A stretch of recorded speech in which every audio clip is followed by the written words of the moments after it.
Olá, pessoal! Hoje a gente começa o segundo módulo do Movimento Espaço-Leitura e nesses slides eu vou explicar um pouquinho, minimamente. Já falei no texto que eu postei aqui, todos os textos, os outros artigos que vocês vão ler também vão falar sobre a organização, então eu vou falar bem pouquinho sobre isso. O módulo 2 se chama Organização e Acesso à Informação, eu já fiz a apresentação do módulo. E então a gente vai falar da organização do acervo, a facilidade de acesso e o controle de empréstimo. No primeiro módulo eu acabei separando tópico por tópico, mas nesse eu acho que nem é necessário porque tudo é na realidade uma coisa só. Então a primeira coisa que eu vou falar sobre a sala de leitura é que a nossa biblioteca é um espaço de informação, então o mínimo que a gente pode oferecer aos nossos usuários é informação principalmente do nosso espaço. Então, o básico do básico, que a nossa biblioteca precisa. Chegando na porta da biblioteca, que eu preciso ter? Ali no desenho, identificação da sala, o horário de funcionamento das atividades e os comunicados, caso você não tenha um mural. Se você tiver um mural, você não precisa colocar os comunicados na porta. Mas a identificação da sala. Sala de leitura, talvez o nome da sala de leitura, se a sala de leitura tiver nome. O horário de funcionamento é muito importante, porque a gente está trabalhando com a ideia de trazer o estudante para a gente. A ideia do movimento espaço-leitura é justamente atrair o estudante para o nosso espaço, fazer da biblioteca um espaço dinâmico. E é muito chato quando ele chega na porta da biblioteca e dá de cara com a porta fechada. Aí ele tenta, volta outro dia, dá de cara com a porta fechada. Então é muito importante que ele saiba em qual horário ele pode frequentar esse espaço, que ele vai chegar lá, vai estar aberto, que ele vai poder usar, que ele vai poder pegar livro, que ele vai poder sentar, ler o material dele, enfim. Então, a primeira coisa no sentido organizacional, de sinalização da nossa biblioteca. Vamos identificar na porta, vamos colocar o nosso horário de funcionamento. Sei que nas salas de leitura, óbvio, nas escolas que participam do programa que tem professor atribuído, a sala de leitura fica aberta por mais tempo, principalmente nos horários de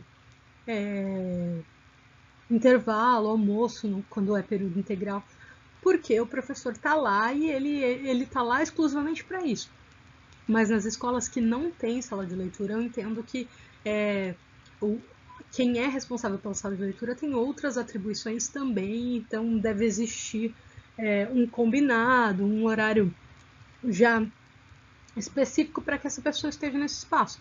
Então é muito importante que esse horário seja já descrito ali na porta para que todo mundo saiba, olha, hoje é segunda-feira, a sala de leitura fica aberta das 9 às 11. Então, todo mundo que tiver que devolver um livro das 9 às 11 sabe que a sala de leitura está aberta. Isso é muito importante. Então, vamos chegar na escola, vamos lá dar uma olhadinha na nossa porta, se existe a identificação da sala de leitura, se existe o horário de funcionamento, o horário de trabalho do responsável de lá. Se não, a gente faz um papelzinho e coloca lá, ok? Aí, aqui no próximo slide, eu vou falar do geral da organização da sala de leitura.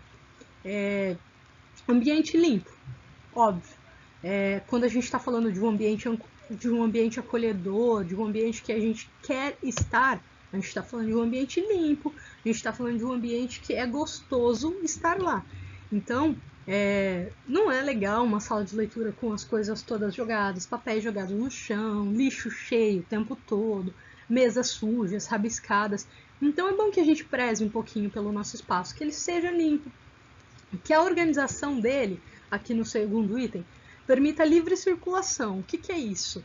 Vocês vão ler aí em alguns textos o que é livre circulação. O ambiente ele precisa dar espaço para, a gente chama de acervo aberto, para que os alunos possam transitar, possam ver quais materiais nós temos no acervo, possam olhar, olha, isso é bacana, isso não é bacana, eu quero isso, não quero aquilo. Então, só que não é legal ele ficar passando de uma estante para outra, esbarrando na cadeira, ou ele esbarra na estante, ou ele esbarra na cadeira, ou ele esbarra na mesa. Sei que às vezes os nossos espaços são pequenos, são apertados, mas isso é uma questão de estruturar, de olhar o ambiente como um todo e reorganizá-lo de maneira que haja espaço para passagem, de maneira com que se consiga locomover dentro do espaço, que se consiga acessar a estante. Na biblioteconomia existe todo um padrão de organização, uma metragem entre estante, de uma estante para outra, mesas, cadeiras e tudo mais. E é claro que a gente não vai aplicar isso dentro da sala de leitura, porque nós não temos, não cabe aí nesse espaço, mas a gente pode, da melhor maneira possível, organizar esse ambiente para que o trânsito fique bacana, para que todo mundo consiga transitar, sentar, fazer as coisas direitinho dentro do espaço. Outra coisa muito importante que faz parte da organização da sala de leitura, o acervo. Eu coloquei aqui nesse slide somente acervo, porque isso é uma coisa que a gente precisa tratar, uma coisa que nós já falamos em algumas situações, principalmente as escolas participantes do programa. A sala de leitura é um espaço de convivência e um espaço que tem um acervo, uma coleção de livros. Esse acervo, ele é pensado, na verdade ele nos é enviado para São Paulo, algumas coisas são doadas, enfim, cada escola constitui um acervo de uma maneira, mas ele é pensado para auxiliar na aprendizagem, para incentivar a leitura. Então, o material que está lá, ele tem um fim, ele tem um propósito e ele deve ser um material de qualidade. Então, no meu acervo, eu não preciso ter um monte de livro desatualizado, assim como eu não preciso ter um monte de revista que não tem conteúdo bacana, assim como eu não preciso e não devo ter um monte de cadeira empilhada, um monte de coisa que não tem onde guardar, então eu vou colocar num cantinho na sala de leitura. E eu também não preciso e não devo ter um monte de livro didático, desses PNLD, desses materiais que a gente recebe para entregar para o aluno dentro da nossa biblioteca, porque lá não é lugar para isso. A biblioteca tem livros paradidáticos, tem livros de literatura. Os livros didáticos, eles são distribuídos para que o aluno leve para casa, para que ele use durante o ano todo, para que ele traga de volta no fim do ano e outro aluno leve no início do ano que vem. E assim, durante 3 anos, ao final do 3º ano, esse último aluno pode ficar com o livro, porque a escola recebe um livro novo. Esse o trânsito do livro didático, ele não precisa ficar na biblioteca. Ah, Gleice, mas eu queria ter na minha biblioteca uma estantezinha com pelo menos um de cada livro didático que os meus alunos usam, porque talvez o professor queira pesquisar de alguma maneira, talvez alguém queira ver qual é o material que está sendo usado dentro da sala de aula. Ok, sem problema. Se eu tenho espaço, se meu espaço é grande, se eu tenho uma estante disponível, eu posso ter, mas não mais que isso. Eu não preciso juntar pilhas e pilhas e pilhas de livro didático dentro da minha sala de leitura, porque esse não é o fim da sala de leitura. É aquilo que nós falamos lá no começo. Nós não somos um depósito de materiais que não se usa, um depósito de livros didáticos que não foram entregues, um depósito de móveis que não são mais usados, um depósito de trabalhos que foram feitos por alunos e nunca mais foram mexidos. Nós não somos isso, nós somos um espaço dinâmico. Entra e sai, as exposições ficam durante 15 dias e sai, nada fica ali, nada permanece. Então a gente tem que pensar muito bem, esse espaço só vai estar organizado, esse espaço só vai ser legal de frequentar se ele não tiver cara de depósito de fato. Então aqui, outra coisa que é importante no quesito organização, agora aqui não estou falando do físico, né, do espaço, estou falando da frequência, é um regulamento interno, que aí vai, Gleice, mas a gente vai colocar um monte de regra lá na minha biblioteca, já é difícil trazer alunos sem regra, imagine como. Não é isso. Ninguém quer ditar um monte de regra chata para ficar mais difícil o acesso. Mas um regulamento interno é importante, porque ele traz questões como, por exemplo, quantos livros cada aluno pode retirar por vez, quanto tempo cada aluno pode ficar com cada livro antes de renovar, quantas vezes ele pode renovar o livro, além de regras de utilização do espaço, né, como de convivência, comer ou não dentro do espaço, enfim, é algo que vocês precisam criar de acordo com a realidade da escola, de acordo com o que vocês pensam dentro da escola, mas que é importante que a escola tenha e que seja divulgado. Então, se a sua escola não tem um regulamento interno na biblioteca, essa é uma das atividades desse módulo. A gente vai ter que criar um regulamento interno da biblioteca, do modo de funcionamento da biblioteca, o horário que ele funciona, todas essas questões que eu falei sobre o empréstimo, as questões de uso do espaço. Aí eu deixei aqui nesse slide para vocês, tem no Google Drive, um modelinho que é uma orientação lá do CREA Mário Covas sobre o regulamento interno, que eu acho que é interessante e é facinho de fazer também. Vocês vão ver que não tem trabalho nenhum. E desde que os alunos conheçam esse regulamento, a gente cria.